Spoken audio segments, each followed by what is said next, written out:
Hey guys, what's up? Welcome back. Stan here from Rocky Creek.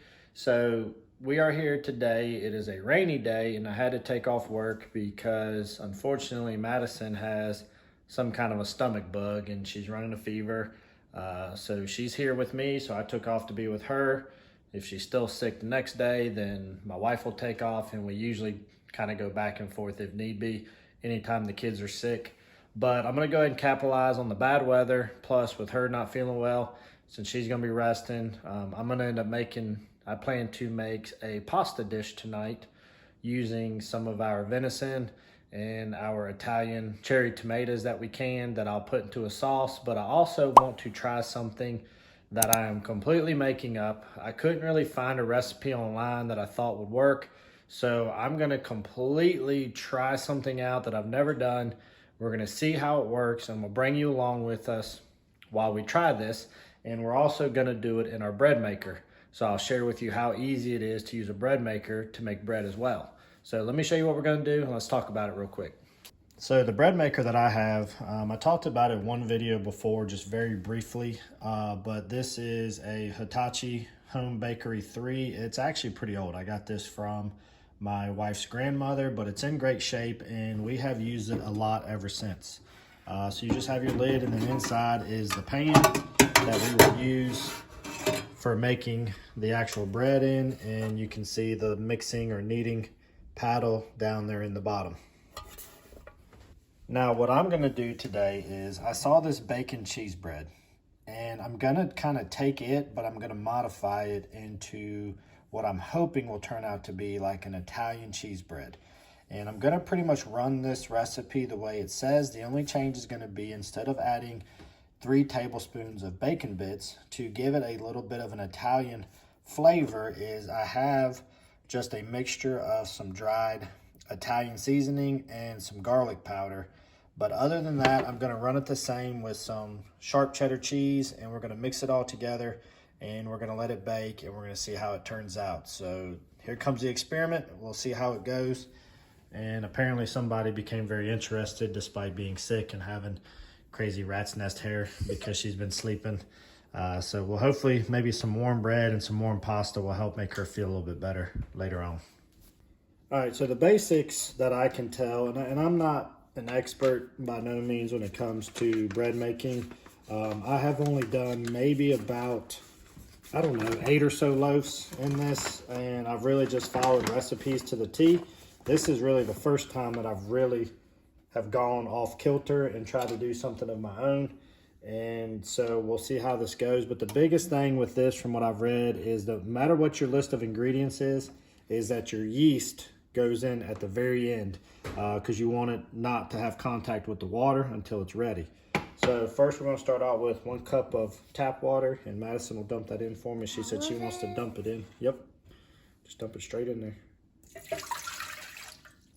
Then we need 3 cups of bread flour, and I'm just using some White Lily bread flour, and it'll take a little bit longer because I gotta get it in here. Uh-oh, we're about to make a mess. Daddy. Daddy. Oh man, all right. Dump that in, yep, dump that in.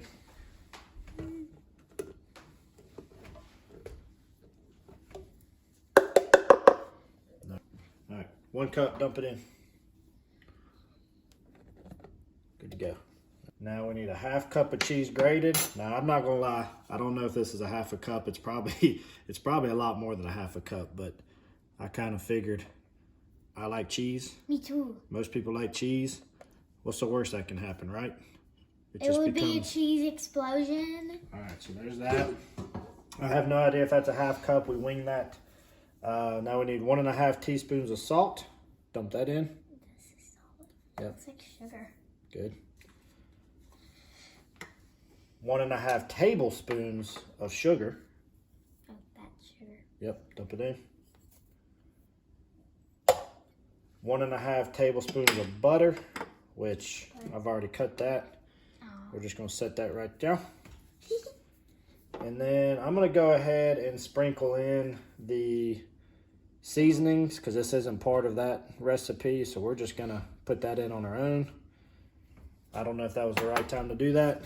But then the big ingredient that you gotta have Can I put this for the bread is gonna be the active yeast. All right, so we need 1.5 teaspoons of dry yeast.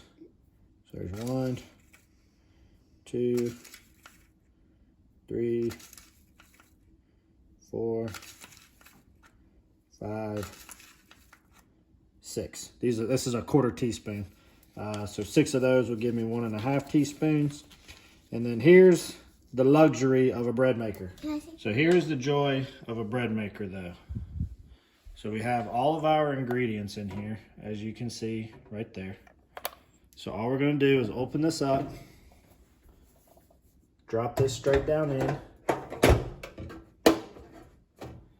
We're gonna close it up. And bread color, I usually like to do light. I found that to be what I like the best, which you'll be able to see. There's a button right there for bread color. Light goes away, that's just for standard, or you go light, which I like the best.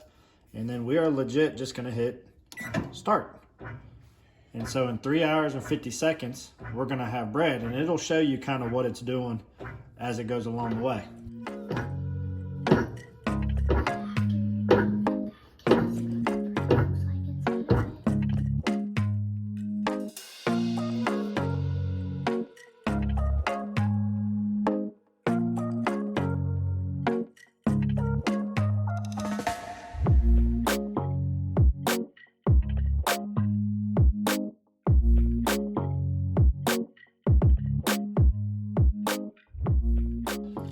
Y'all can probably see after it was done doing a lot of the initial knead and mixing, now you pretty much got a pretty awesome looking dough ball there. Now the glass window here will start to fog up over time because of the little bit of moisture from the water as it heats up, but a large portion of time now is going to be allowing it to rise with the heat. And so we'll let that do its thing, and we'll come back and show you how it ends up progressing as we move along.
Only about 15 minutes left. It's hard to really film it inside of there, but it's pretty much taking up that whole container, so we'll show you the end result here in just a minute. All right, it just beeped. Of course, there's our sauce we were working on, but this is ready to go. So I'm gonna cut it off. Let's pull it up.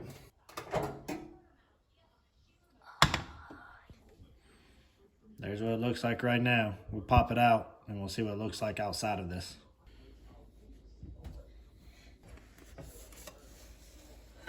Shaboom. So Madison's asking about the hole. That's where the paddle sits in the bottom of the container. That's all that is. But that, my friends, is our try at a cheddar Italian herb bread. So I think there's only one thing to do. We cut it and try it, even though it's not dinner time yet. Because I don't want to serve it at dinner and it's gross, right? And you want to know it because you're watching the video. So let's find out. So we're going to do the taste test off of the back side here because it's got that hole, which isn't the best for displaying, if you will. Of course, it's only going to feed my family, so we don't care about displaying. And what I found works best for cutting these loaves, good old electric knife.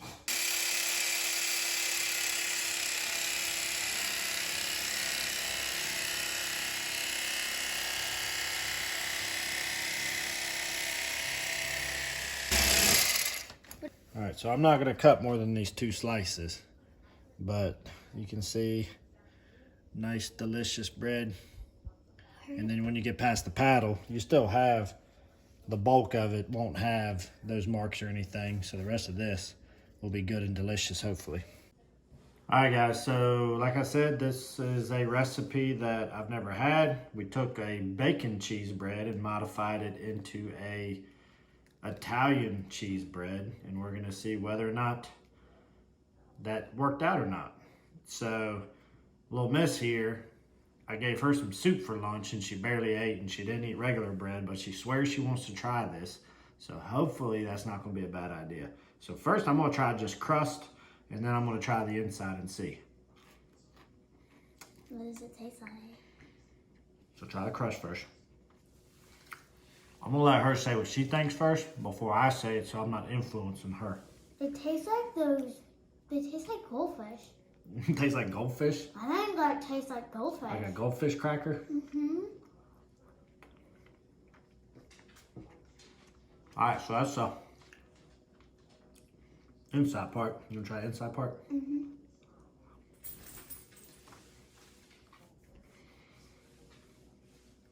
They still taste like goldfish. It still tastes like goldfish? Mm-hmm. All right, so whether or not you want to call it Italian cheese bread, or if you would want to rename this to goldfish bread, so be it. But actually, I was worried that the Italian flavor wasn't going to be very noticeable. But actually, I do notice a very strong, but it's subtle enough it's not overpowering Italian flavor. So this actually turned out really, really good. I wish I could tell you how much Italian seasoning I used, but I can't because I kind of just eyeballed it and guessed. But I would estimate it to probably have been about a teaspoon and a half or so, and then about a half a teaspoon to 3/4 of a teaspoon of garlic powder mixed in with it. Now, one thing that I don't notice a whole lot of is the sharp cheddar cheese flavor. I'm not getting a huge cheese flavor, at least I don't think so, because I've noticed the Italian, but for her... It tastes like goldfish. But for her to say it tastes like goldfish, maybe there is a cheese flavor in there. And if you notice, you don't notice like big chunks of cheese, so it all kind of melted evenly throughout the bread. But I think to go along with a pasta dish, or if you were doing like a bruschetta and just wanted some kind of toast to go along with it, this would actually be a really good option. Tastes really good, much better than what I anticipated. Anytime you try something new, you're not sure how it's gonna play out, you kind of take a chance and you may ruin all that time, but this turned out awesome. Next time, I just want to do it cheddar cheese. Just cheddar, more cheddar? Mm-hmm. But the great thing about a bread maker is you don't have to know all the ins and outs of bread making to provide your own bread. You can still use your ingredients from your house and control what's going into bread very easy. It's a mix it, set it, and forget it type thing, as you saw. While the bread maker was going, I was checking on her. We watched a movie together, sitting on the couch, trying to keep it chill and easy. I was harvesting zinnia seeds in between that time, so I got a lot of stuff done. And it only took about the 15 or so minutes to put it all together. And other than that, you're just leaving it for a few hours. So that was really good. But having the bread maker, though, between being able to be a novice and still produce bread, and then also a set it and forget it type of a thing, turns out really well. And then when it comes to cleanup, the only thing I'm gonna have to clean is gonna be the pan, of which has the paddle and where it was all baked at. But the actual device in and of itself, it's extremely rare that I have to clean anything in that. Only one time did I have to, and that was because it rose. I put too much yeast and it rose so much, it pressed up on the top, and I did have to clean the lid, which comes off very easily. So for me, bread maker is awesome. This random recipe we made of Italian cheese bread, or AKA, as Madison's calling it, goldfish bread, turned out really well, and I look forward to having this with our meal tonight. Hope y'all enjoy this. If you want the recipe, sort of a recipe, I'll throw it down in the description box below. And if you don't have a bread maker and you want to start making your own bread, I suggest that being a good way to ease into it. Maybe one day I can do it all, the whole 9 yards, but for simplicity and working and children and what little bit of time I have, this is the great equalizer to making my own bread. Now, real quickly though, before I wrap this video up, as you saw with our sauce, the only thing I'm gonna do now with the pasta dish is we are gonna, of course, obviously cook some pasta. I'm gonna mix it all together. We're gonna bake it in the oven, top it with some mozzarella cheese, and that's how we like to do it here at our house. So sort of like a baked pasta. But I've shared with you in the past, some people's families are very weird about the taste of venison. They don't like it. What I have found that masks the taste of venison, particularly with your Italian dishes, is what I've done today. You cook the venison, you add quite a few spices that are related to what you're cooking. So you saw what I added with salt, pepper, garlic powder, onion powder, a little bit of Italian seasoning and some garlic. And then we ended up adding the Italian tomatoes that we canned here on our property.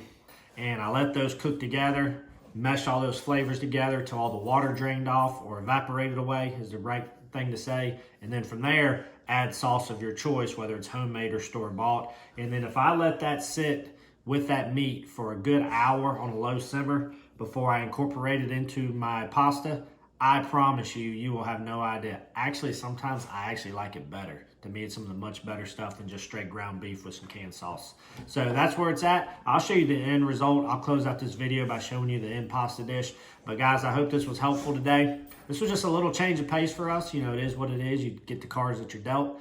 And this was something good that I thought maybe if you're wondering how to incorporate homemade bread in, this may be a good option. But until then, guys, I appreciate you coming along. I hope everybody's doing okay. And we'll see you here real soon on one of our next episodes. Thanks, guys. What are those black parts inside of it? Those are the specks of the seasoning I put in. They're actually dark green. Oh. So, you want more? Yeah.